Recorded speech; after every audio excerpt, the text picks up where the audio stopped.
and welcome to this little CCB video blog. Now this is something I thought I had to address. This is something I felt that I had to address because it was really close to my home. What I'm talking about is, of course, this active shooter that was at the Gilroy Garlic Festival. Now this actually happened a little bit before I went live at Pinot Lake to fish. That is in fact how I learned about this, was when I was live. One of my viewers, or a couple of my viewers, came on and said, "Did you hear about what happened at the Gilroy Garlic Festival?" "No, I haven't heard. What are you talking about?" And they said there was an active shooter. And I was like, "Wait, what? What do you mean there's an active shooter? What? That's like 30 minutes from here at the Garlic Festival." And then my thoughts were, well, was it actually an active shooter? Because I used to live in LA, and I live right by the fairgrounds, and back in the 80s we would have shootings there. But usually it was rival gangs coming across each other, and somebody had a gun, and they were shooting, but they were shooting at the rival gang members. They weren't just doing the old, shoot and whoever they can and kill whoever they can. So then the comments keep coming in. He's telling me, "No, it is," and like 20 people was one of the things, 11 people. And I was like, man, that's just crazy that it happened where like 30 minutes from where I'm standing. I mean, this stuff happens. We have active shooters. We've had this stuff happen. And usually it's far away from you. And yes, I mean, if you're any bit of a human, yes, it affects you, and you watch it and you're like, you feel for them, and it makes you sad. It makes you angry that these people do these senseless things. But suddenly when it's pretty much in your own backyard, I don't know, it's just, for me, it was kind of a totally different feeling. And I got some of the comments saying, "Do you know if any of your family or friends are there?" And I'm like, well, no, I know my parents aren't there. I've actually been to the Garlic Festival before. My parents actually go quite a bit. I mean, it's been going on since 1979. And so, like I said, this unfolded while I was live. I mean, I had no idea, and then everybody kept coming in, and then more and more comments kept coming in. And I drive by Gilroy probably 5 days a week. All the lakes I go and fish, I drive right through Gilroy. And now that it's had one of these events, it's like, I don't know, for me it just kind of changed it. It's like, wow. And then my other thought was, okay, well, I live in Monterey, and we have a lot of events that are just out on the street with, you don't have to, like this one where he had to evidently cut a fence to get in because they have metal detectors and that. But we have a lot of them here that are just on the streets where there's a lot of people in a condensed area. So if any other freaking stupid idiot psychopath wanted to do this, there's a lot of opportunity here where I live. Because I don't know, it's just weird with this stuff, because I mean, it started out in schools, and then all of a sudden it went to started happening at concerts, and well, it's happened at religious type places, and all of a sudden it started just happening at nightclubs, and now it happens as something as random as a garlic festival that's pretty much in the middle of nowhere. I mean, Gilroy there's not much before it, and there's not much after it for like 10-15 miles. It's kind of just this little town out in the middle of nowhere. And a garlic festival. I was just like, really? This is like, because I don't know, it seems like when these things happen, suddenly other people get the idea, and sometimes it starts sort of like copycats and stuff like that. So I said my first thought was, wow, okay, great. We have a lot of festivals like that here, and a lot of them that I go to and stuff. And if suddenly this is like where it's going, I mean, it's like I said, it was nightclubs, and then it was concerts, and now just random things like a garlic festival. And I was just like, wow, this is like, I don't know. Like I said, it's just a totally different feeling when it happens so close to you. I mean, I have one of my viewers is from New Zealand, and he kind of disappeared from my lives for about a week. After that active shooter in New Zealand. And he came back on and he said, yeah, sorry I've been around, but I live really close to that. It affected me. And so he wasn't kind of coming on. It kind of makes you think differently.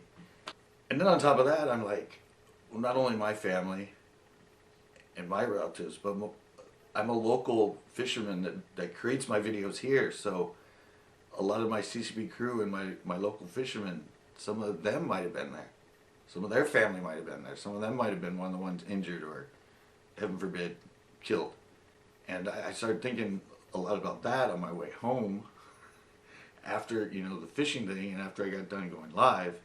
And then when I got here, I didn't know if, you know, I mean, I knew my parents weren't there, but some of my relatives and friends might have been there. So I didn't really know what to expect when I got home, if there was any sort of, heaven forbid, anybody was there and was part of it.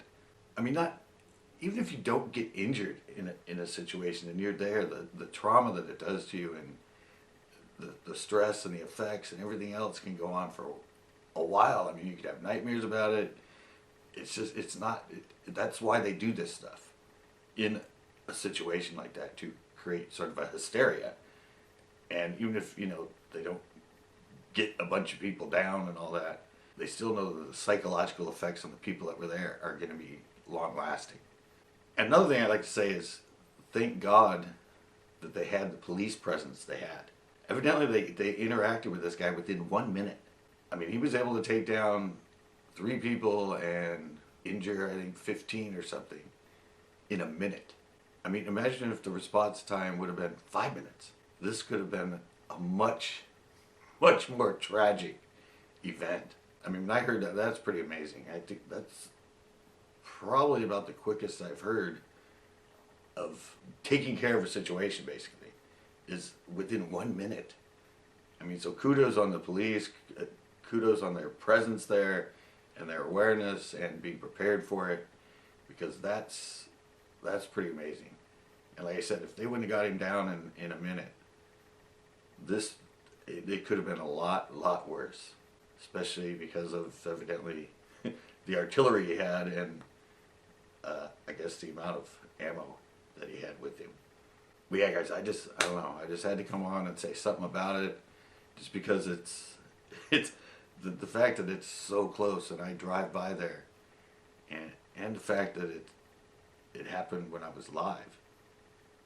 And thank you for you guys, because I know, like I said, there were some comments of people asking if I knew anybody there, any of my family was there, that sort of thing. So thank you for the concern, and that was a really good response, and thank you for that. But yeah, guys, I don't know. I said it happens, and you see it happen, but it's usually far away from you. And yes, it affects you, and you're like, God, this senseless tragedy again. But the fact that it was so close and at such a random place, and like I said, it made me think, like, wow, we have so many things that go on here in Monterey. We just had a festival of lanterns, and there's like 10,000 people that are just on the street. Something fell down over there. And then, like, I don't know, we have events on Cannery Row where there's just a bunch, and these are just streets you can just walk into. They're not fenced off, there's nothing, you just wander in, everybody just goes there, and it's very, very packed. And like I said, that just made me think, like, great, now it's going to just completely random places that these idiots and sick people are doing this. And I live in an area where that sort of thing happens, and the fact that I said usually when something like this happens, suddenly other psychopaths get the idea, and sometimes within not a very long amount of time, somebody will sort of do the same sort of thing in a same sort of situation. And I mean, this just happened like less than 24 hours ago, so we don't know the whole details. I mean, other than the fact that yes, it was intentional because he could hold a fence and he avoided, you know, coming in, and he had that plan to do this. But we still don't, I mean, I haven't updated myself yet. It's right now, it's just in the morning. I just got up, But I've seen a lot of the images. I heard about everything that happened, and yeah. So I said, I don't know. I hope everybody that's a viewer of mine and all my CCB crew, hopefully none of your family was at the festival when it happened. Because like I said, it's not only the fact that you might be one of them that was injured or heaven forbid killed, but just the psychological thing that goes on after an event like that can be something that can traumatize you, especially for kids and little kids. So yeah, guys, yeah, I know this blog isn't like a fishing blog, but in a way it is. I mean, it's related to me as my fishing shows, and it's obviously related to me because I am a human and I get affected by this stuff. But I just want to come around and address it, and I hope everybody that's associated and part of my crew in that, everyone's safe and nobody was at this horrible event. And alright guys, that's gonna do it for this CCB video blog. Yeah, so I said sorry, it's not it is related to me and what I do with fishing in a way, but I said I hope everybody's fine, hope nobody was there, and please join us for our next video blog, our fishing shows, our tips and tricks, and our lives. I mean, I said this was an eventful live because it happened while I was live that I got the information. But